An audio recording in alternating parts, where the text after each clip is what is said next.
Good morning. This is the On Call podcast from Riverwood Healthcare Center in Aiken. I'm David Taylor, your host. Today, my guest is Marc Carley, and our topic today is going to be concussions. Hey, Marc, how are you doing? I'm good. How are you, Dr. Taylor? I'm doing great. Marc, could you start by telling us a little bit about yourself for the listeners? Sure. I'm a physical therapist and certified athletic trainer. Been doing this now for over 30 years and have seen assessment and treatment of concussions vary and change quite a bit over that time. So it's been an interesting part of our field to watch evolve and improve. Yeah, for sure. Over 30 years, which when I tell patients very similar things in the emergency room or in the clinic, I feel like I'm also signaling that I'm experienced, yet I'm old. Yes, it cuts a little. Yes, it does. So let's start by discussing about, I think a lot of people have an idea in their head what a concussion is, but it may vary amongst people. And why don't you give us a good basic definition of a concussion? Well, medically, there's not any single agreed upon definition. Typically, I like to describe them as being a mild traumatic brain injury, simply a trauma-induced disruption to the brain's normal function. So symptoms are quite varied since the brain does a host of different things. Yeah, for sure. If somebody gets hit in the head, if it's somebody who trips and falls and hits their head, or a football player, how would you help determine whether this is a concussion or whether it isn't a concussion? Well, that needs to be determined through a thorough exam that collects information from a bunch of different tests and information gathering. And it's really a kind of a determination that you make after you've completed that exam and just getting a comprehensive look at it. Unfortunately, there's not a single metric or test that we can use to positively identify a concussion. It just requires a thorough exam and then a clinical determination if all the information in the exam adds up to a concussion or not. Okay, that's a good description, and it's understandable how it's hard to package it up in a neat bow for patients and for listeners. Well, then let's talk about some common symptoms of concussion. Well, again, as the brain is obviously responsible for, well, everything, we'll see symptoms that can be physical, balance loss, headache, visual disturbances. There can be emotional symptoms. Patients with concussions can sometimes have extreme emotional swings. We'll see cognitive issues such as memory loss, difficulty completing some complex reasoning. In severe cases, you can actually see a loss of consciousness. It can affect the vestibular system. That's the part of you that gives you sensation of moving. When you go up and down in an elevator and you feel that little weird sensation, that's your vestibular system. When you turn your head to the left, your eyes know to go the same direction, again, because of your vestibular system. So there can be some vertigo, dizziness from that, just loss of coordination, difficulties concentrating, sensitivity to light and noise. Really, the symptoms can cover a broad spectrum and requires lots of unique little tools and techniques to kind of pick all of that apart in an exam. Yeah, for sure. Do you still use some sort of grading system for concussions? That has come in and out of favor in the medical field a number of times.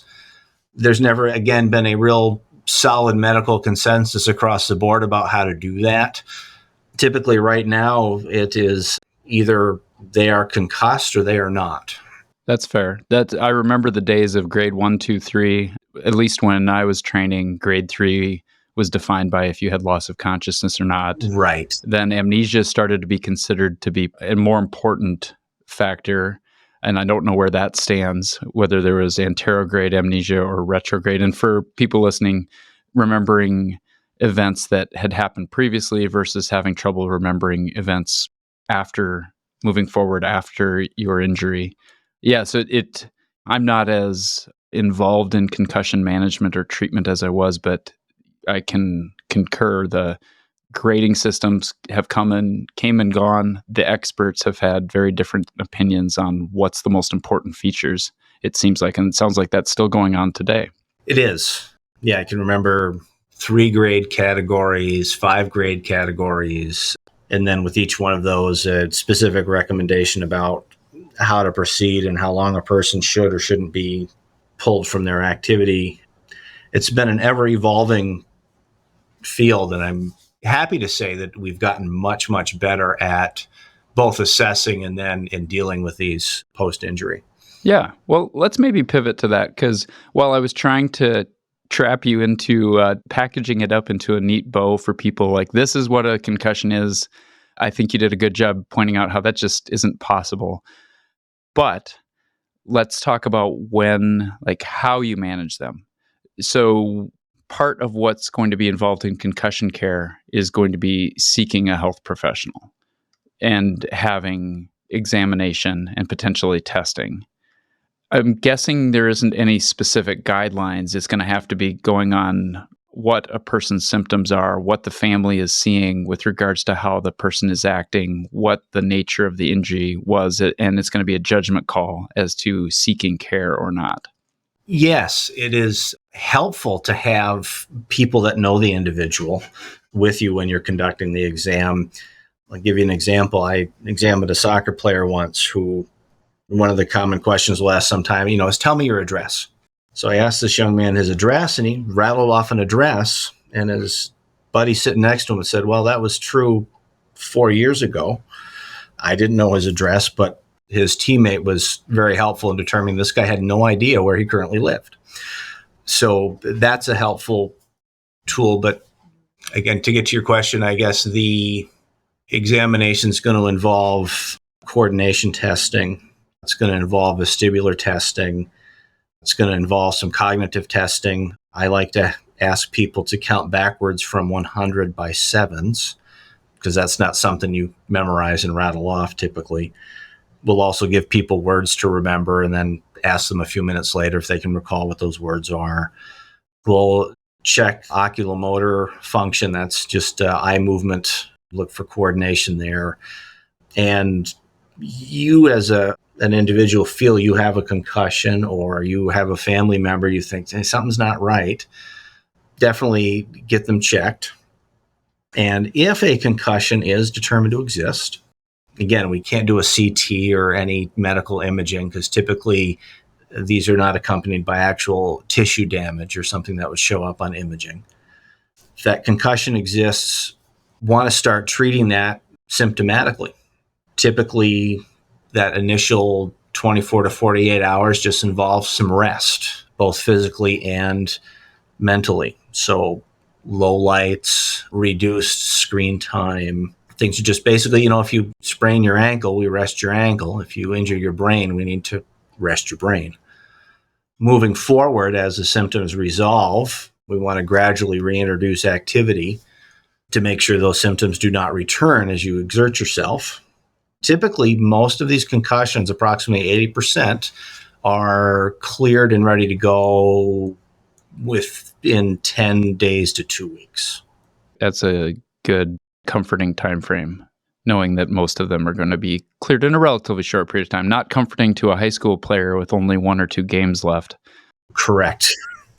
The tricky part with these is that 20% that don't resolve in that short period of time. Currently, that typically gets called post-concussion syndrome, where we're dealing with symptoms in a more long-term manner. And that typically requires therapy. There are multiple ways we can address lingering symptoms in PT, whether it be dealing with ongoing headaches, balance and vestibular dysfunction, just problems with being able to perform physically at a high level without triggering a headache or some other type of symptom or problem. And there are ways we can walk people through that and return them to activity, be that work or sports or quilting. Yeah. I actually want to put a pin in post-concussive syndrome and circle back to it before we get away from visiting you or visiting your primary care provider or how evaluation would work. people may not be aware there are some commercial testing packages that are out there. And I don't know if we have these in Aiken County or not. I don't know if there's more products than the two of which I'm aware, which are Impact and CogSport. And I don't know if they're actually still being used because, again, I'm out of the concussion treatment world for the most part. Can you talk about those a little bit? The Impact hasn't been utilized in quite a while. Making full use of that is difficult here in rural Aiken County. To have a physician credentialed to do that program required seeing a volume of concussed patients that we just aren't anywhere near approaching, which is a good thing. But there are some simpler tools that we can make use of. One is called the Sports Concussive Assessment Tool, or the SCAT. And then there's forget the acronym at the moment, but another simple inventory that we can use just as kind of a metric to gauge progress. We can complete this. It's a fairly simple form with a series of questions and tests that we'll do and get a score. And we can periodically revisit that and note in some way some objective improvement and change in the patient. Does that involve doing a score? Like if you're looking at a high school team, does that involve doing a score at baseline so that if there happens to be a concussion during the season, you then have a score to work back to? Or is this typically something you start at the initiation of concussion treatment and then you use it to mark progress? This is typically a post-injury assessment. The Impact that you mentioned does collect data pre-injury. So at one time, we would have all athletes sit and take this computer-based assessment tool and have a baseline score to which we could compare them post-injury, which is a very helpful piece of information to have, but sometimes hard to make use of, and sometimes tricky because patients can test well but still be symptomatic and not necessarily ready to go back. And that can create as many problems as it solves. Sure. That can be one of the limitations. Yes. Well, that's good to I always remember we had purchased CogSport in Indianapolis during my fellowship. And that was what we were using with our teams there. I believe that was out of Australia, but basically a competitor to Impact. And I remember how challenging it was in a sports medicine dedicated program in a big city to implement it. So it doesn't surprise me to hear that it's not necessarily still having widespread use or definitely having use in small communities where you're just not seeing the volume of concussions necessary. Yeah, that was, I think, ultimately what led to the high school deciding they weren't going to continue to spend money on the licensing necessary for that because it was of limited value. And again, we explored one time trying to get a physician fully credentialed through that program, and it just was not feasible here in rural Minnesota. So a couple other topics before moving on to post-concussive syndrome, or one's more of a comment from years ago and to see if you want to react to it, if it still would be applicable to today. And then the other one is just a question about resting your brain, which you referenced before. Let's start with that one. Has that been more challenging in today's age with phones, focusing mostly on, the youth who have concussions? Is that a challenge to get them to rest their brain in the setting of cell phones? It is. The recommendations for rest have improved as far as the amount of time. Now, typically that kind of real shut it down rest has been recommended for 24 to 48 hours. And then actually reintroducing, in this case, a young person back to school with perhaps some accommodations for test taking, that type of thing. Some light physical activity sometimes can help get those symptoms to resolve a little faster. So that's something we can also help guide the individual through in therapy or at the school in the training room. But getting kids to put their phones away and not spend time scrolling is tricky. And that's kind of an important thing in those initial days to really limit that. A few weeks ago, I spoke with a young lady over at the school who had hit her head and was feeling okay until she was sitting in class and there was some kind of video on the screen. And made her head start to hurt, and she felt nauseous, and just that bright visual input caused her symptoms to reappear. So that rest time initially is important in trying to mitigate that type of experience moving forward. That was about 2 weeks after she had had her initial injury. So a surprise at that point for her to still not be feeling 100%. That's a good takeaway point. That initial rest period is really important, and that involves decreasing stimulation of all kinds and really trying to focus on that.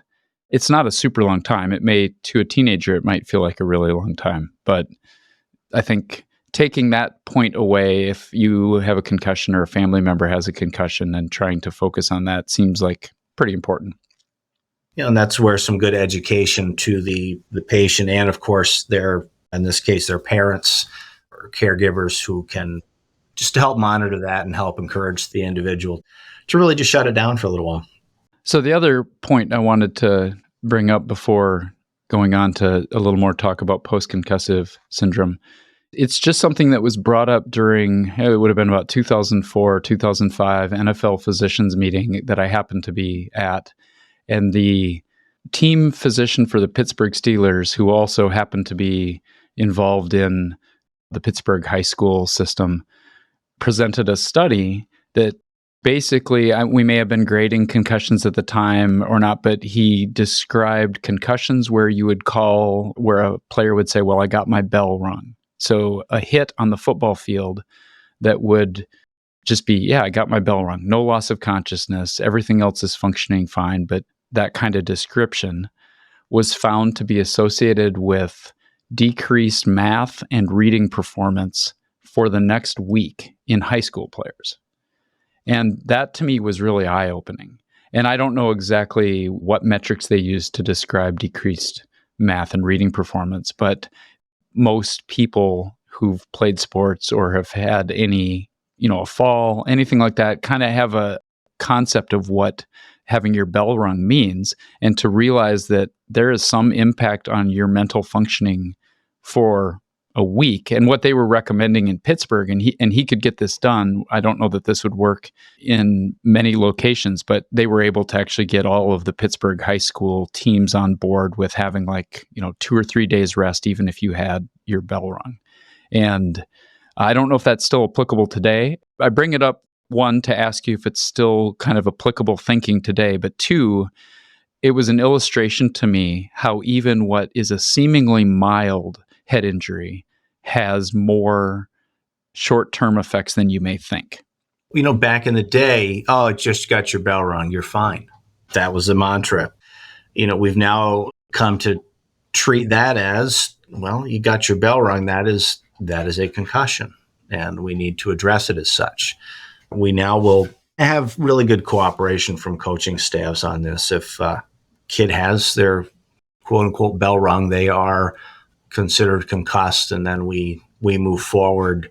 And even if it is a mild thing, and 24 hours later they are asymptomatic as far as headache, nausea, dizziness, any of that type of stuff, we still want to gradually reintroduce activity, cardiovascular activity at increasing intensities, followed by some more ballistic stuff, jumping, cutting, and then some sport-specific things, making sure each time that they aren't having recurrent symptoms.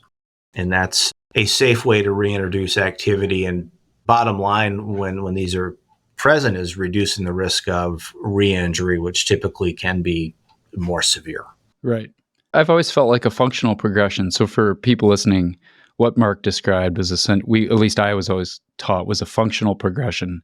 So you add in activities until you get to sport-specific activities. In the case of contact sports, contact would be the last thing, making sure that whatever your injury, whether it's a concussion, whether you had an MCL sprain of your knee, and you're working back into whether you can get back into play, you're doing a stepwise progression back to activity that helps basically promote safety and your ability to return without re-injuring. Correct. And that we can perform that same type of functional progression for work activities as well. Oh, yeah. Right. Great point. That not limited to sports. You brought up something that I hadn't remembered to touch on, but is probably a pretty important point. And I don't know if it's still considered second impact syndrome, but that second impact on an injured brain. Can you talk about that a little bit and the importance or why that can be such an important thing? Yes. Well, second impact syndrome is still a term that's used. It's rare, but when it does occur, it's potentially fatal. When a concussed individual is still symptomatic from an initial concussion and they suffer another blow to the head, even if it is not severe, can trigger a fatal progression of symptoms in the brain that lead to swelling and permanent neurological injury or even death. Fortunately, it is a rare occurrence and is happening with decreasing frequency now that we're better at dealing with these issues.